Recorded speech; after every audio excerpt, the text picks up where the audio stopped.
trouve la mauvaise réponse parmi ses propositions. Le président de la République a des pouvoirs, lesquels?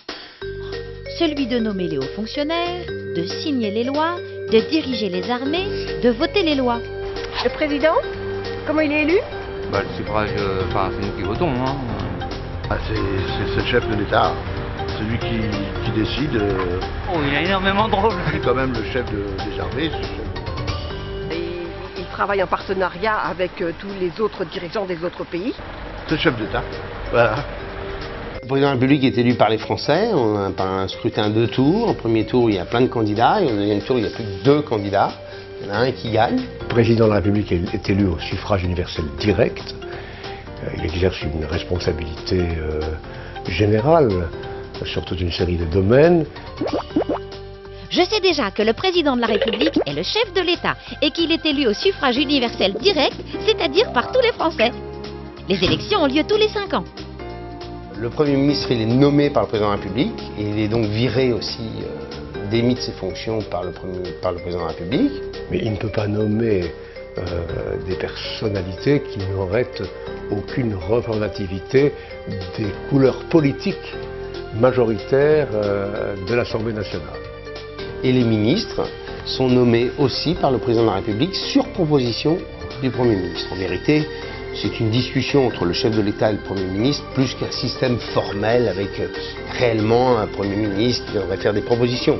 Ils s'en discutent et puis après il y a des arbitrages qui sont faits. Il est au plus haut rang du pouvoir exécutif, le pouvoir de faire exécuter les lois. Mais il ne travaille pas seul, il doit avant tout former son équipe. Il nomme ainsi son Premier ministre, chargé de la politique intérieure du pays, et nomme, sur proposition du Premier ministre, les différents ministres responsables des ministères. En tant que chef de l'État, le président de la République a certains pouvoirs et beaucoup de devoirs.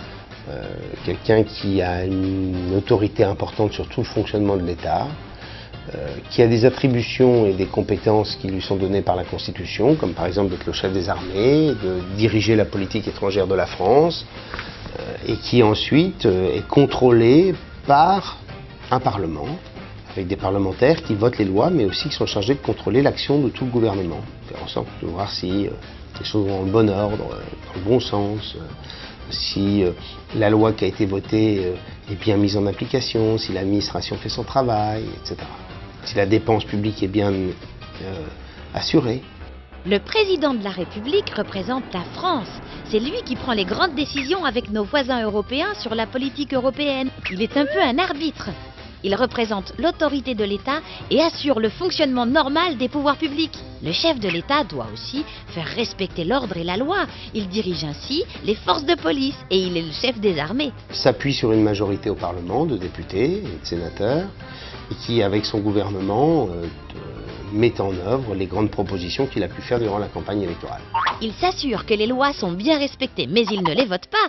C'est le rôle du Parlement, l'Assemblée nationale et le Sénat de voter tous les textes proposés par le gouvernement. Voilà la solution. Il fait beaucoup de choses, le président, mais il ne vote pas les lois.